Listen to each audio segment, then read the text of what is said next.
Hello everyone. Daily current affair series में आज हम लोग देखेंगे 25 से 27 जुलाई 2023 के करंट अफेयर। तो आते हैं आज के पहले करंट अफेयर पे। सेमिकॉन इंडिया 2023 प्रदर्शनी का उद्घाटन किस शहर में किया गया?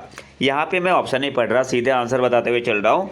ऑप्शन ए आपका यहाँ पे सही आंसर हो जाएगा, गांधीनगर। सेमिकॉन इंडिया 2023 प्रदर्शनी का उद्घाटन किस शहर में किया गया? तो ऑप्शन ए आपका यहाँ पे सही आंसर होगा, गांधीनगर। अगले क्वेश्चन पे आते हैं। लाइफ टाइम अचीवमेंट 2022 के लिए राष्ट्रीय भू विज्ञान पुरस्कार किसे मिला? Who receive national geo science award for life time achievement 2022?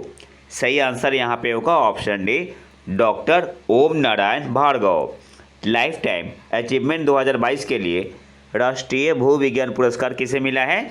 तो ऑप्शन डी आपका यहाँ पे सही आंसर हो जाएगा, डॉक्टर ओम नारायण भार्गव। अब कुछ इंपॉर्टेंट पॉइंट यहाँ से देख लेते हैं। अवार्ड को दिया किसने? प्रेसिडेंट ऑफ इंडिया ने, पहला पॉइंट। दूसरा पॉइंट क्या है आपको याद रखना है, ये आपका 3 कैटेगरी में दिया गया है, अंडर 3 कैटेगरी। एक है आपका, एक दिया गया है national geo science award for life time achievement, एक दूसरा मिला है नेशनल यंग जियो साइंटिस्ट अवार्ड, और 8 दिए गए हैं national geo science award in various field of geo science. तो आपको मेनली क्या याद रखना है, सबसे पहले जो national geo science award for life time achievement award मिला है, किसे मिला है? डॉक्टर ओम नारायण भार्गव को।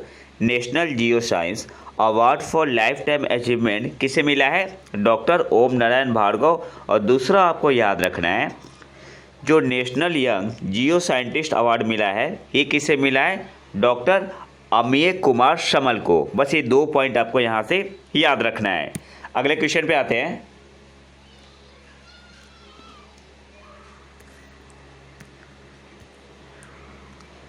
हाल ही में भारत और कौन सा देश विशेष रूप से जैव प्रौद्योगिकी और कृषि के क्षेत्र में युवा शोधकर्ताओं और स्टार्टअप के द्विपक्षीय आदान प्रदान के लिए सहमत हुए हैं?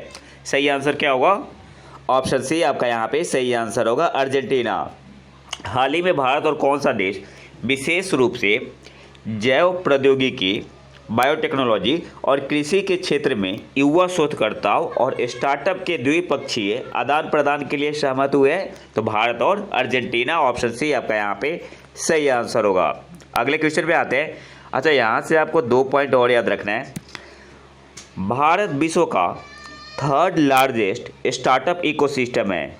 तो यहाँ से एग्जाम में पूछ सकता है क्वेश्चन, भारत विश्व में 3रा लार्जेस्ट स्टार्टअप इकोसिस्टम है और भारत अर्जेंटीना का 4था सबसे बड़ा व्यापारिक भागीदार है।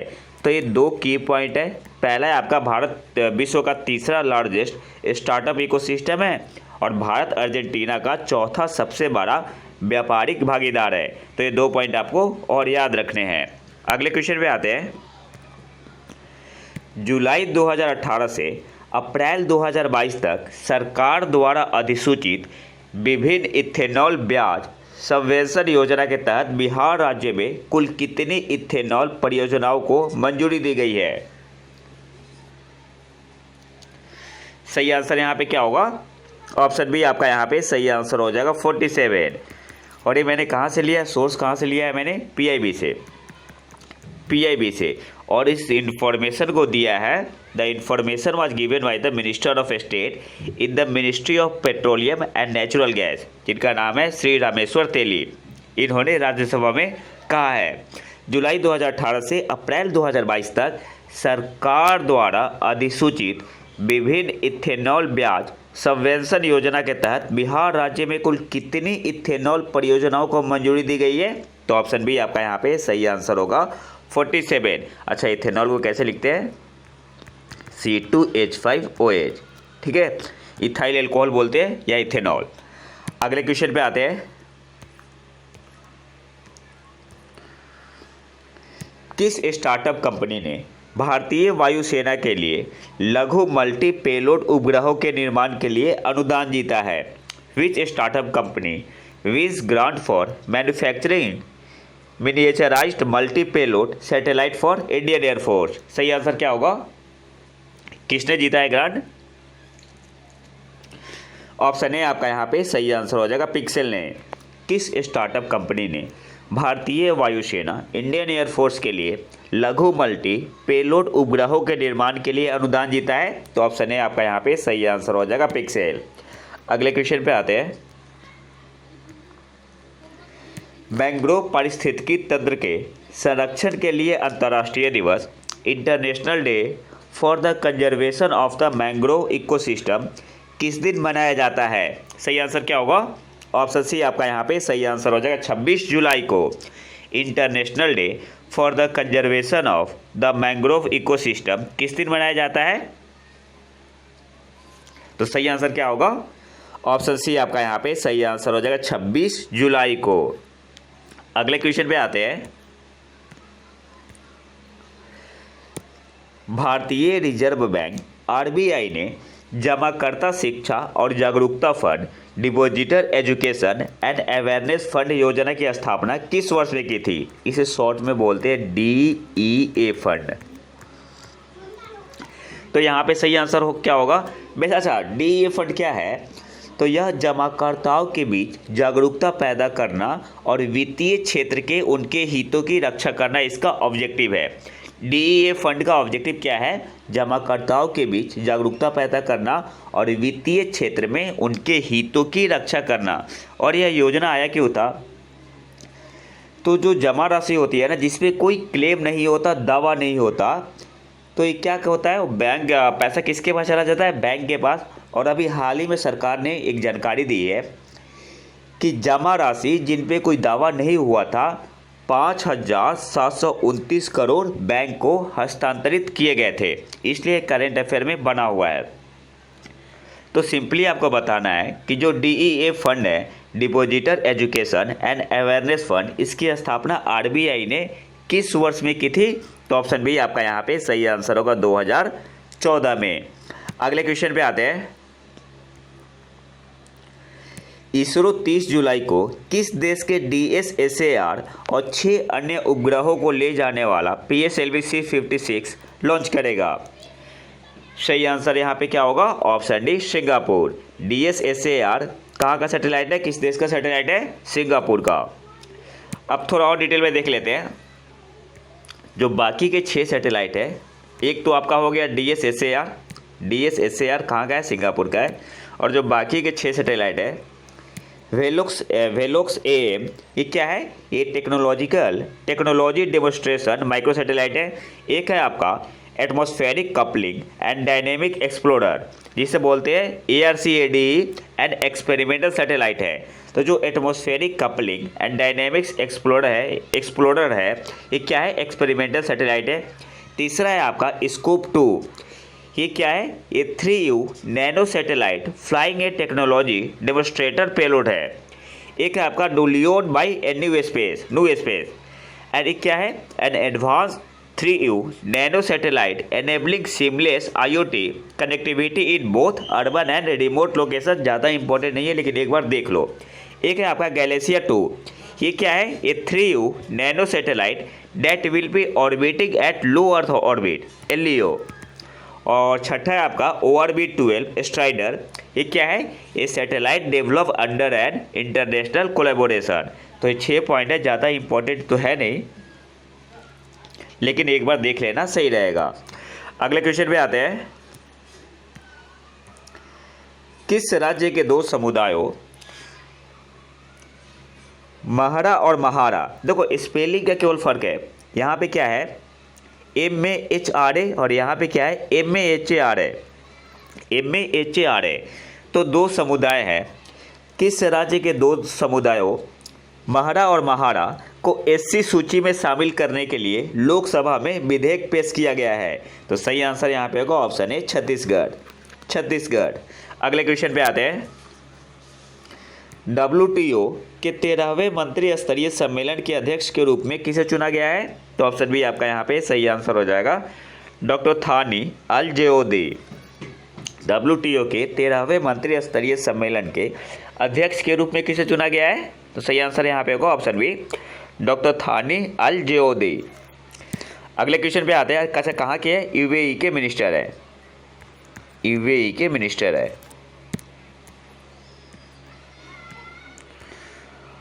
बटाइका क्रेटर किस देश के सुदूर पूर्व में स्थित है? अच्छा, ये न्यूज में क्यों है? तो एक टर्म होता है परमाफ्रोस्ट, ठीक है। अच्छा, परमाफ्रोस्ट बेसिकली क्या होता है? एक ग्राउंड या सॉइल होता है जो कि फ्रोजन होता है एट 0 डिग्री सेल्सियस या इससे कम पे। तो हुआ क्या है, रसिया में एक जगह है, यहाँ पे पिक्चर में देख सकते हो, ये आपका रसिया के ईस्ट में है। तो ये धीरे धीरे मेल्ट होने लगा है। पहले यहाँ पे जंगल था, ठीक है, तो एक फ्रोजन स्थिति में था, यानी कि अब टेम्परेचर इंक्रीज हुआ है तो क्या हुआ है, मेल्ट होने लगा है। और मेल्ट होके क्या होने लगा है, धंसने लगा है। मेल्ट होके धंसने लगा है और अप्रॉक्स 300 फीट तक नीचे धंस गया है। अच्छा, इससे इफेक्ट क्या पड़ेगा एटमॉस्फेयर, हमारे पर्यावरण पे? तो जो dangerous amount of organic carbon होते हैं यह रिलीज होंगे कहाँ पे, एटमॉस्फेयर में, जिससे क्या होगा, प्लेनेट वार्म होगा, ठीक है, प्लेनेट वार्म होगा, जो कि काफ़ी डेंजरस है। इसलिए आपका एक करंट अफेयर में बना हुआ है। तो जो आपको यहाँ पे आंसर क्या होगा, बटाइका क्रेटर किस देश के सुदूर पूर्व में स्थित है? तो ऑप्शन ए आपका यहाँ पे सही आंसर हो जाएगा, रूस। अगले क्वेश्चन पे आते हैं। बिहार सरकार ने किसे राज्य महिला आयोग का अध्यक्ष नियुक्त किया है? तो अश्वमेध देवी, ऑप्शन सी आपका यहाँ पे सही आंसर होगा। इसके अलावा आपको याद रखना है, she is a former JDU MP from Samastipur parliamentary constituency, ठीक है। तो 2 पॉइंट आपको यहाँ से याद रखने हैं। अगले क्वेश्चन पे आते हैं। चौथी पर्यावरण और जलवायु स्थिरता कार्य समूह और पर्यावरण और जलवायु मंत्रियों की बैठक किस शहर में आयोजित की जाएगी? सही आंसर क्या होगा? ऑप्शन ए आपका यहाँ पे सही आंसर हो जाएगा, चेन्नई। अगले क्वेश्चन पे आते हैं। अगला क्वेश्चन क्या है आपका, किस राज्य ने अपनी सेमीकंडक्टर नीति 2022 से 2027 की घोषणा की? तो ऑप्शन बी आपका यहाँ पे सही आंसर होगा, गुजरात। किस राज्य ने अपनी सेमीकंडक्टर नीति 2022 से 2027 की घोषणा की? तो सही आंसर क्या होगा? ऑप्शन बी आपका यहाँ पे सही आंसर हो जाएगा, गुजरात। अगले क्वेश्चन पे आते हैं। स्पेन चुनाव में कौन सी पार्टी जीती है? हालांकि ज़्यादा इंपॉर्टेंट नहीं है लेकिन शायद पूछ ले एग्जाम में। तो सही आंसर क्या होगा? Option A conservative popular party. Spain चुनाव में कौन सी पार्टी जीती है? तो ऑप्शन ए आपका यहाँ पे सही आंसर हो जाएगा, कंजर्वेटिव पॉपुलर पार्टी। अगले क्वेश्चन पे आते हैं। 21 और 22 जुलाई को विज्ञान भवन नई दिल्ली में 2 दिवसीय राष्ट्रीय सम्मेलन के अवसर पर पेयजल और स्वच्छता विभाग और किस संगठन के बीच जेजेएम डिजिटल अकादमी स्थापित करने के लिए एक समझौता ज्ञापन का आदान प्रदान किया गया, एक्सचेंज किया गया? तो ऑप्शन सी आपका यहाँ पे सही आंसर होगा, इको इंडिया। और इको इंडिया बेसिकली क्या है, एक नॉन प्रॉफिट ऑर्गेनाइजेशन है। तो सिंपली आपको याद रखना है, पेयजल और स्वच्छता विभाग और इको इंडिया के बीच जेजेएम डिजिटल अकादमी स्थापित करने के लिए एक समझौता ज्ञापन का एक्सचेंज किया गया, आदान प्रदान किया गया। सही आंसर क्या होगा? ऑप्शन सी इको इंडिया, जो कि एक नॉन प्रॉफिट ऑर्गेनाइजेशन है। 5वां हेलीकॉप्टर एवं लघु विमान शिखर सम्मेलन 25 जुलाई को किस शहर में आयोजित किया गया? तो सही आंसर यहाँ पे क्या होगा? ऑप्शन ए आपका यहाँ पे सही आंसर हो जाए, खजुराहो, जो कि कहाँ पे है, मध्य प्रदेश में।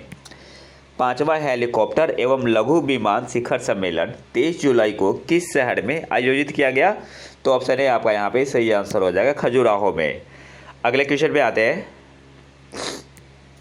कौन सा भारतीय शहर पुस्तकालय महोत्सव 2023 की मेजबानी करने के लिए तैयार है? Festival of library. तो सही आंसर होगा ऑप्शन बी, नई दिल्ली। कौन सा भारतीय शहर पुस्तकालय महोत्सव 2023 की मेजबानी करने के लिए तैयार है? तो ऑप्शन बी आपका यहाँ पे सही आंसर होगा, नई दिल्ली। अगले क्वेश्चन में आते हैं। किस राज्य या केंद्र शासित प्रदेश ने न्यूनतम गारंटी आय विधेयक 2023 पर हस्ताक्षर किए? तो ऑप्शन ए आपका यहाँ पे सही आंसर हो जाएगा, राजस्थान। अगले क्वेश्चन पे आते हैं।